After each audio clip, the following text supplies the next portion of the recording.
Buen día, hermanos, ¿cómo les va? Bueno, vamos a abrir la palabra de Dios en el libro de Miqueas. Miqueas, capítulo 6. Vamos a leer ahí unos pocos versículos.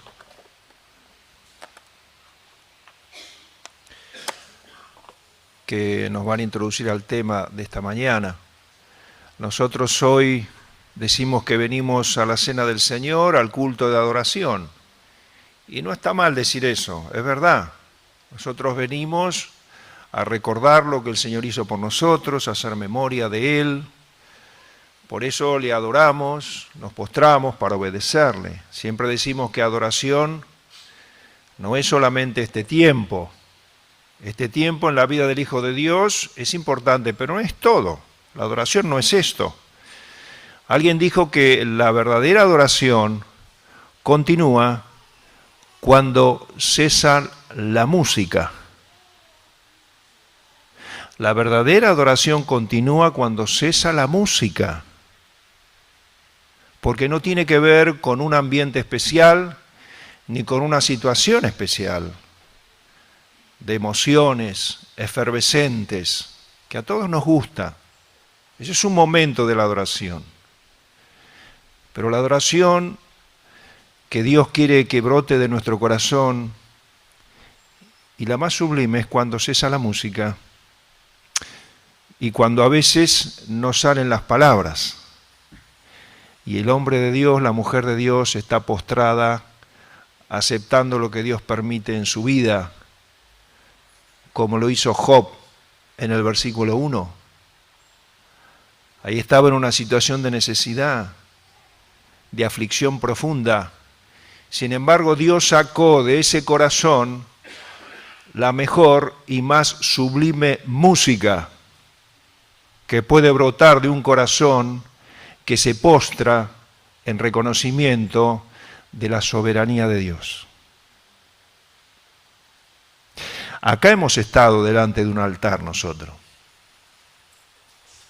en donde no había música. No estoy en contra de la música, no estoy en contra de las emociones, me encanta cantar. Pero quiero que entendamos, hermano, que la adoración también tiene que ver con otras circunstancias de la vida. Eso es muy importante. Porque si no, nos quedamos solamente con una parcialidad de este concepto. Y este pasaje que vamos a leer tiene que ver con eso. Miqueas está escribiendo acá a un pueblo el cual continuaba sus ritos, que no eran estos. Ellos presentaban los corderos, presentaban las ofrendas, y eso Dios lo había mandado. Pero esta hora solamente abarcaba la ceremonia de este pueblo. Que a veces puede ser que a nosotros nos embargue esa ceremonia dominical, que no está mal, tenemos que continuar haciéndola. Pero Dios quiere que ese ceremonial que nosotros hacemos y que el pueblo hacía, ahora Dios le va a llamar la atención sobre tres cosas que quiere que ese pueblo entienda en esta hora y que nosotros también entendamos. Tres cosas que tienen que ver con la adoración también de tu vida y de mi vida. Dice Miqueas 6, versículo 6. Dice, ¿con qué me presentaré ante Jehová y adoraré al Dios Altísimo?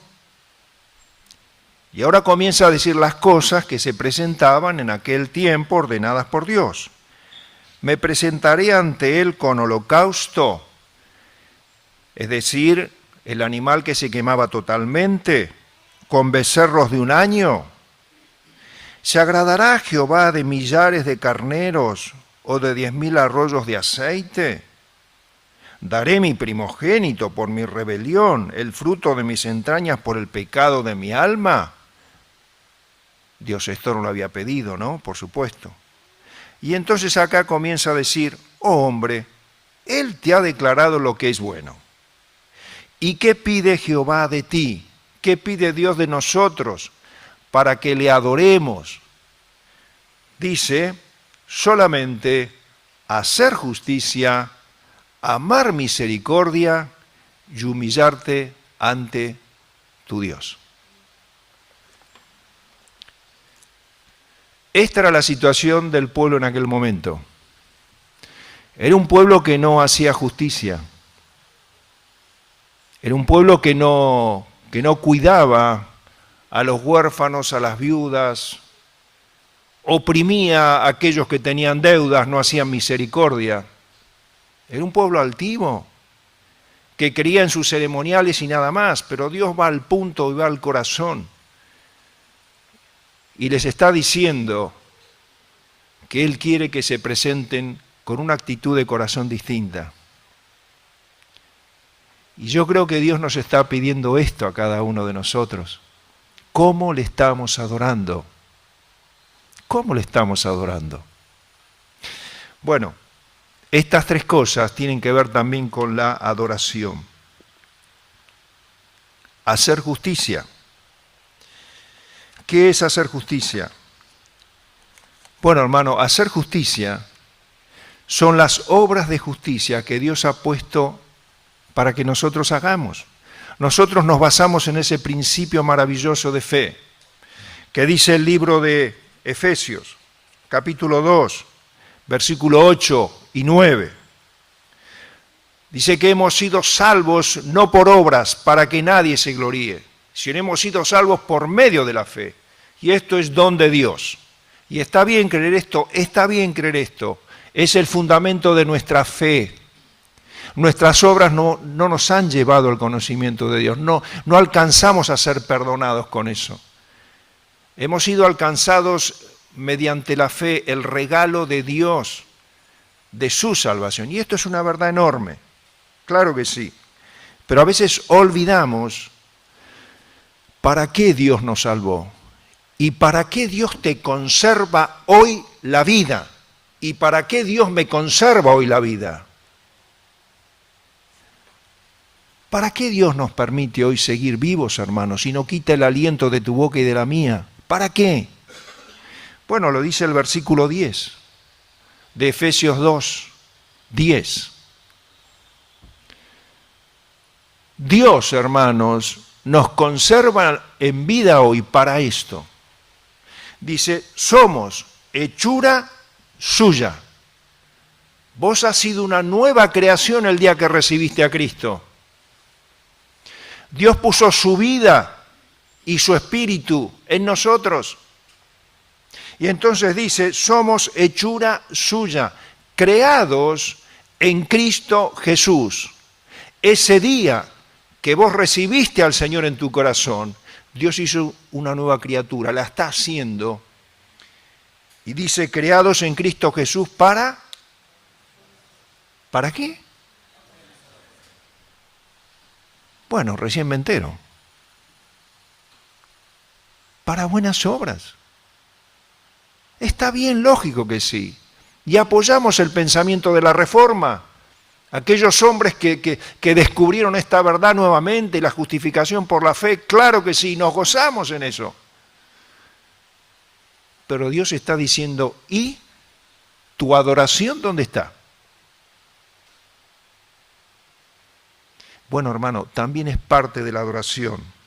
Fíjense que el texto dice, creados en Cristo Jesús para buenas obras. Por lo tanto, aquella persona que no es hija de Dios no puede hacer las buenas obras en justicia.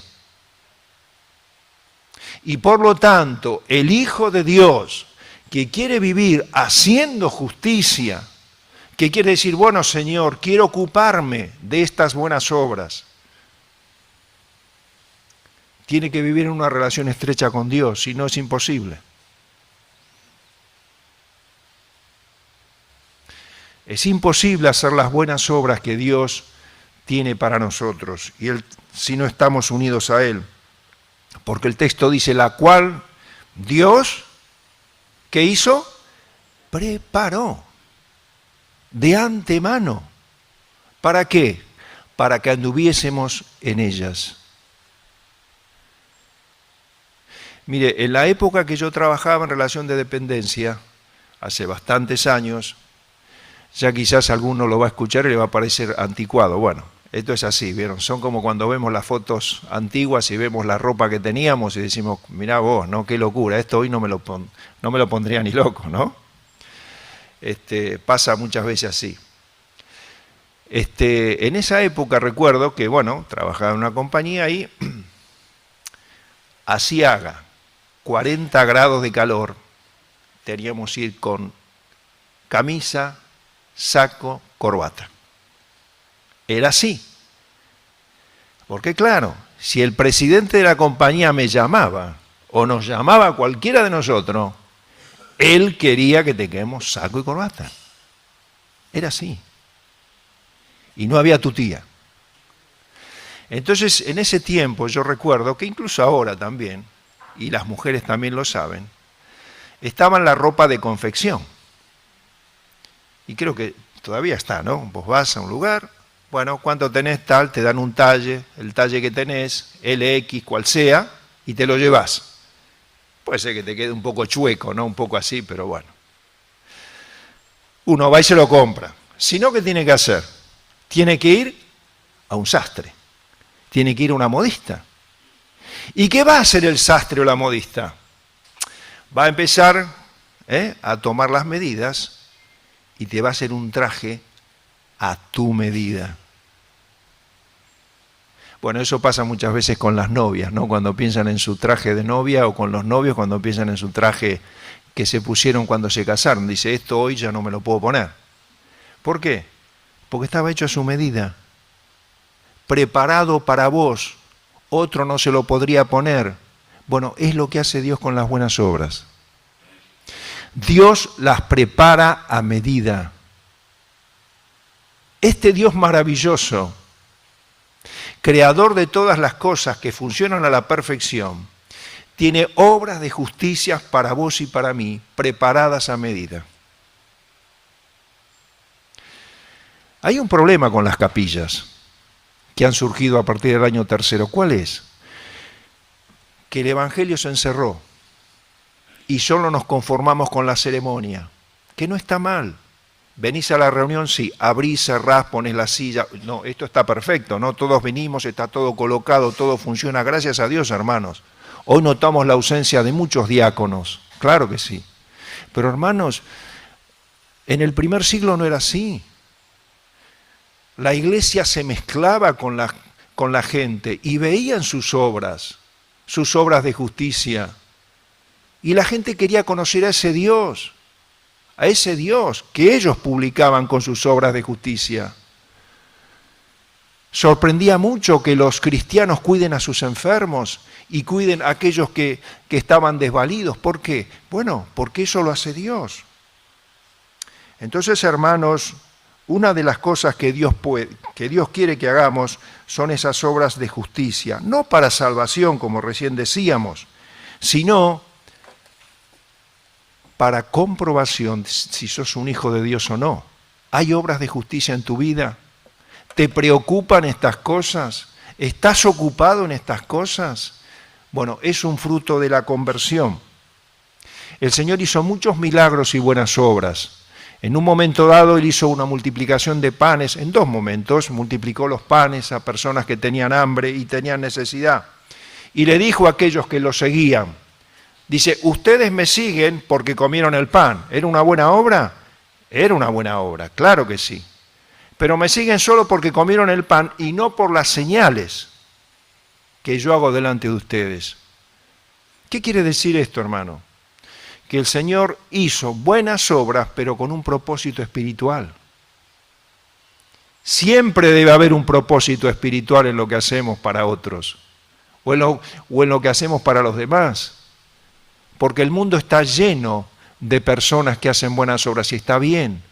Pero nosotros, hermanos, usted y yo, podemos completar la obra de justicia con la obra espiritual de compartir a Jesucristo con aquel que no le conoce, de compartir la fe con aquel que no conoce a Dios.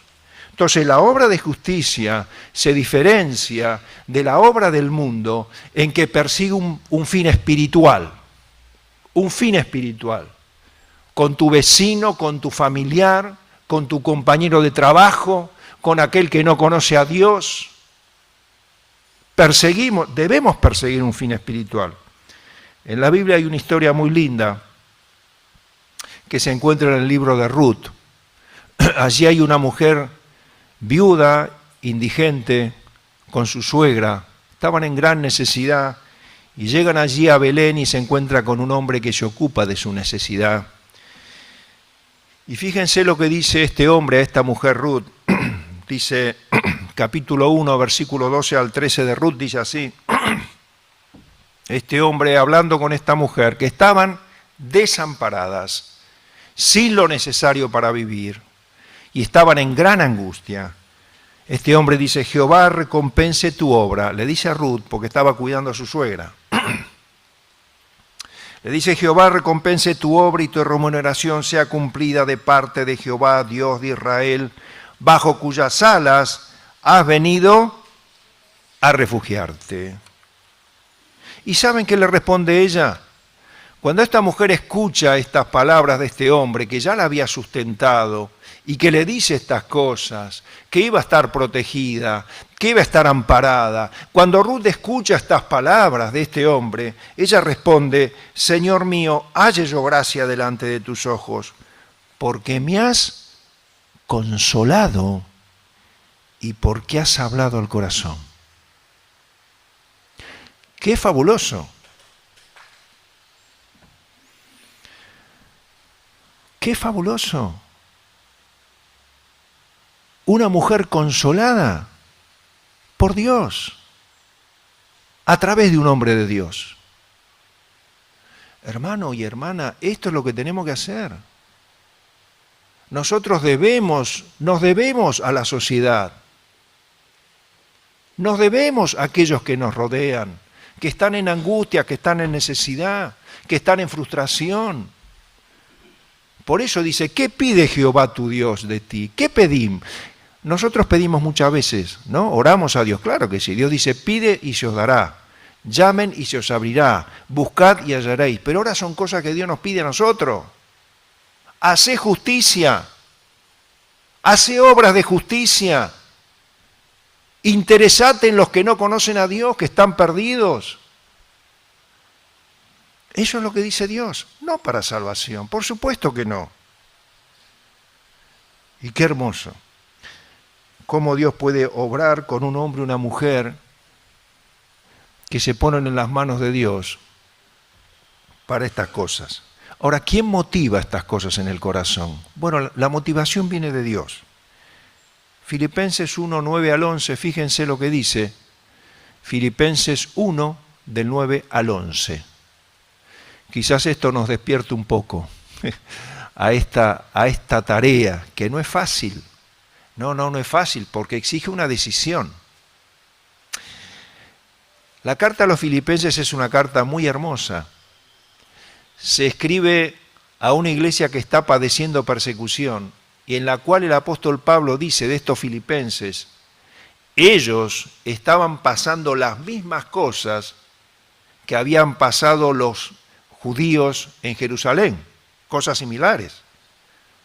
En Jerusalén había una persecución tremenda, ustedes recuerdan, Esteban había sido martirizado y bueno, Pablo dice, ustedes están padeciendo igual que los que padecían allí en Jerusalén. Pero sin embargo, en todo ese dolor, en toda esa situación, Dios estaba produciendo algo en ellos. Y era justamente esto que nosotros necesitamos hacer.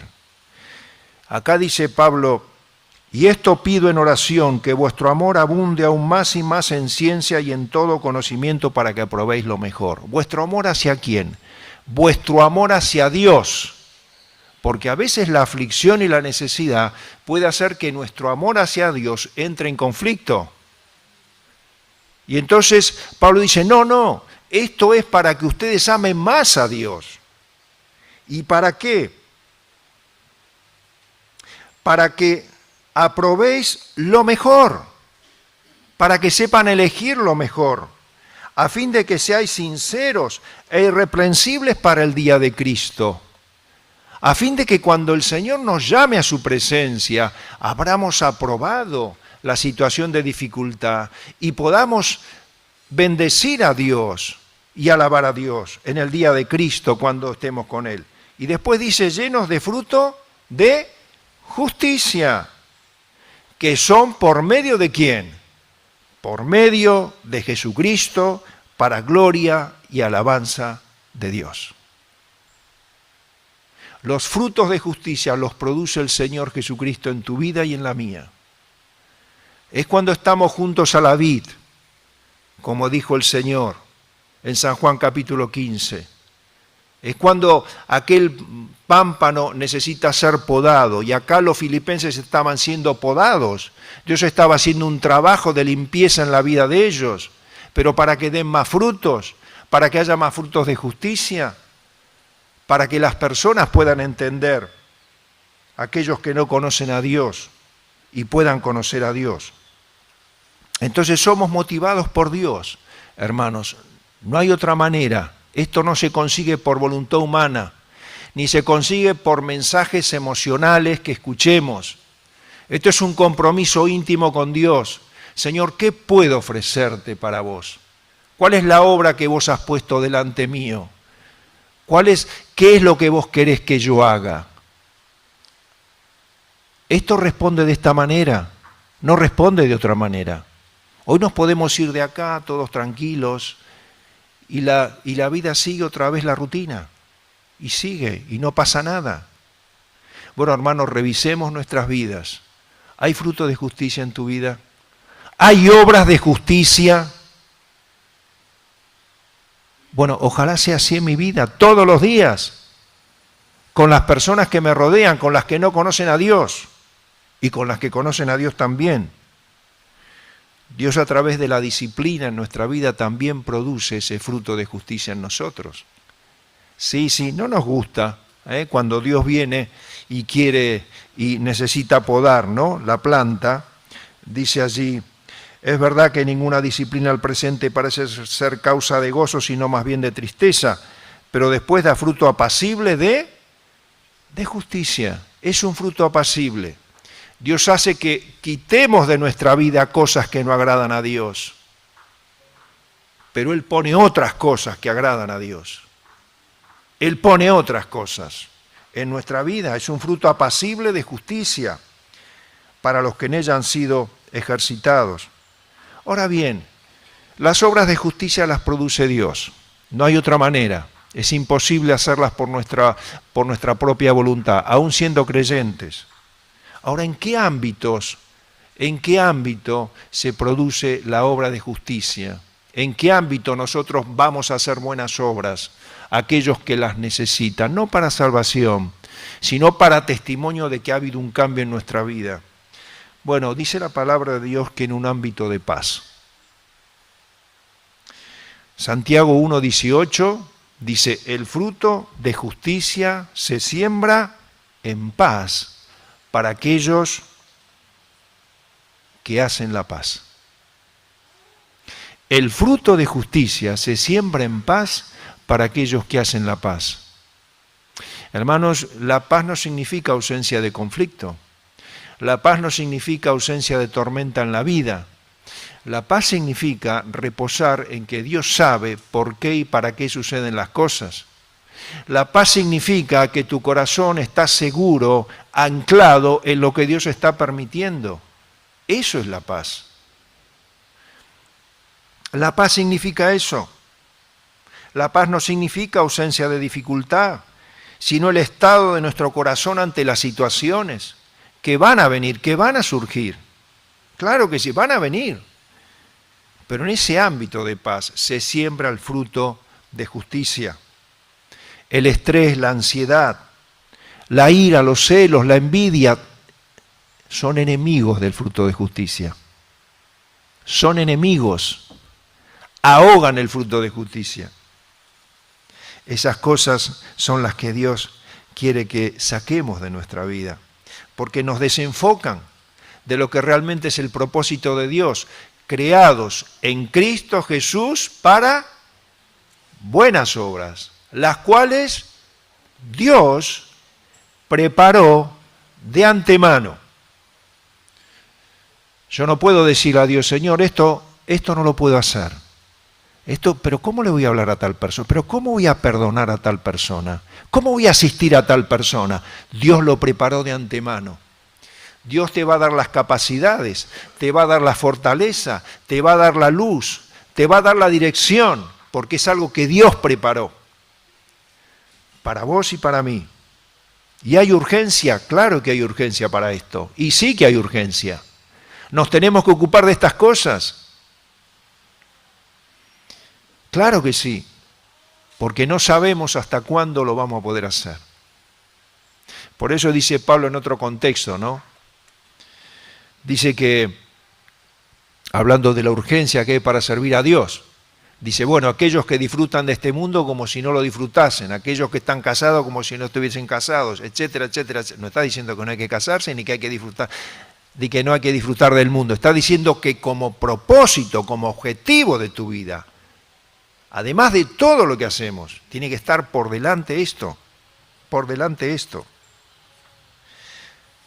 ¿Qué son las obras de justicia? Bueno, hoy algo se habló. Ofrendar a Dios es una obra de justicia. Orar a Dios por otros es una obra de justicia. Visitar, consolar, sostener. Son obras de justicia. Vamos a Mateo 25.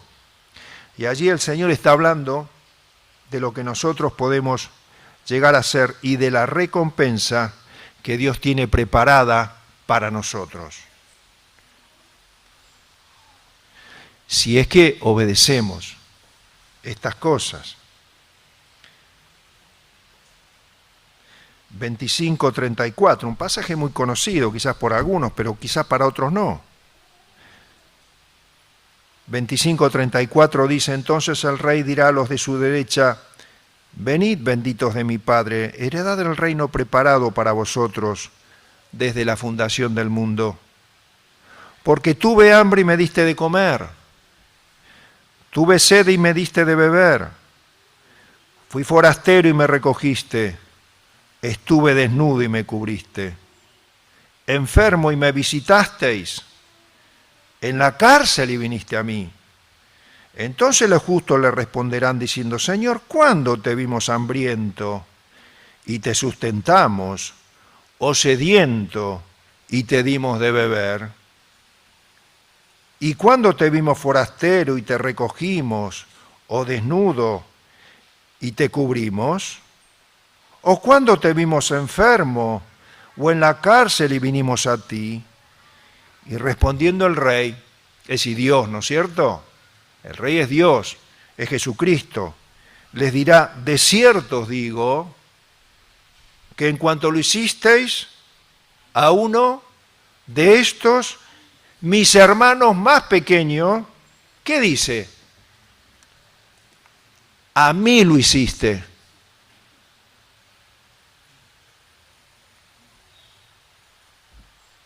¿A quién lo hiciste? Se lo hiciste al Señor. ¿Con qué me presentaré ante el Señor? ¿Con qué nos vamos a presentar, hermano?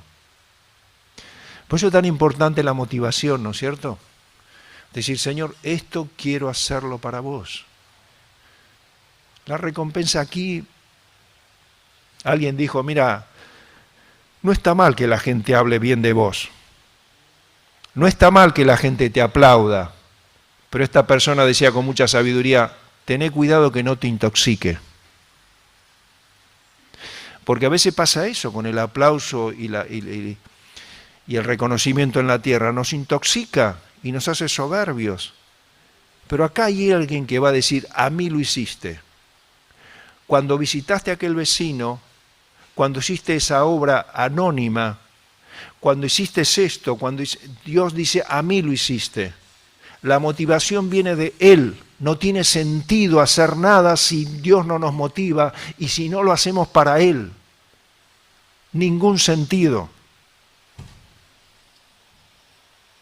Entonces, Él es el que produce así el querer como el hacer. ¿Y las obras de justicia serán recordadas? Sí, serán recordadas acá en la tierra. Claro que sí. Por nosotros. Allí en el libro de los Hechos se habla de una mujer maravillosa, otra mujer, ¿no? Hoy hablamos de Ruth y vamos a hablar de otra mujer. En el libro de los Hechos, capítulo 9, versículo 36 y 39, dice allí hablando de una mujer que se llamaba Dorcas. En aquella iglesia primitiva que se reunía en casas, en aquella iglesia primitiva que tenía una relación con el pueblo y con los semejantes, había una mujer que había fallecido. Y entonces se reunieron las viudas y aquellas mujeres alrededor de los hermanos. ¿Y qué recordaban de Dorcas? Los vestidos y lo que ella hacía por las viudas y necesitadas. Qué hermoso, ¿no es cierto? Qué corazón, qué ojo misericordioso, que es el ojo de Dios, no es nuestro ojo.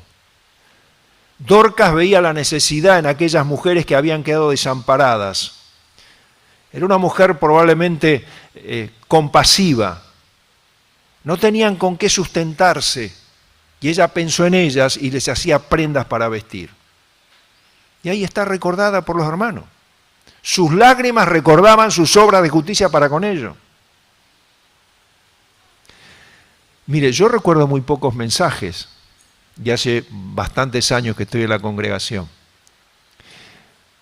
pero de muchos de mis pastores me acuerdo sus obras para conmigo.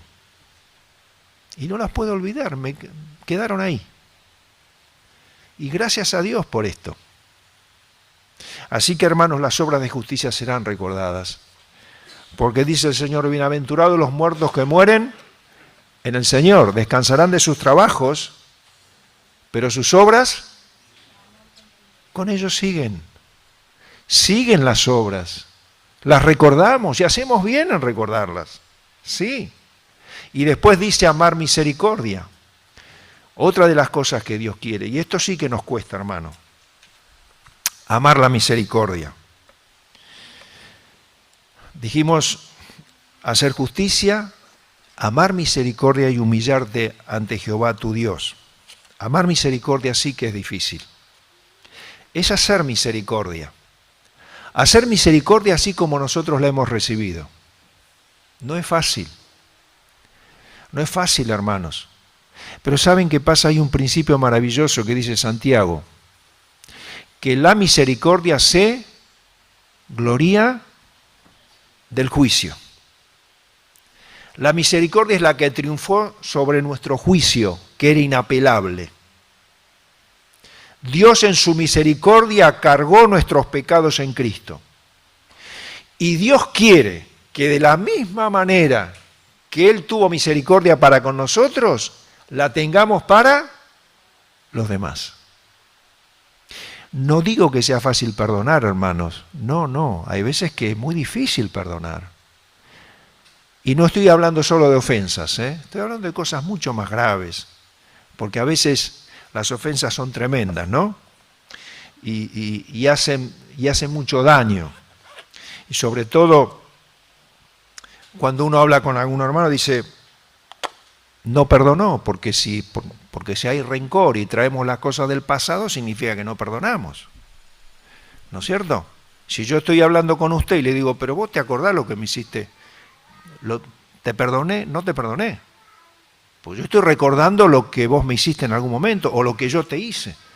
Entonces, hermano, hacer misericordia es perdonar y olvidar. Y hay cosas que son muy difíciles, Necesitamos mucha gracia de Dios.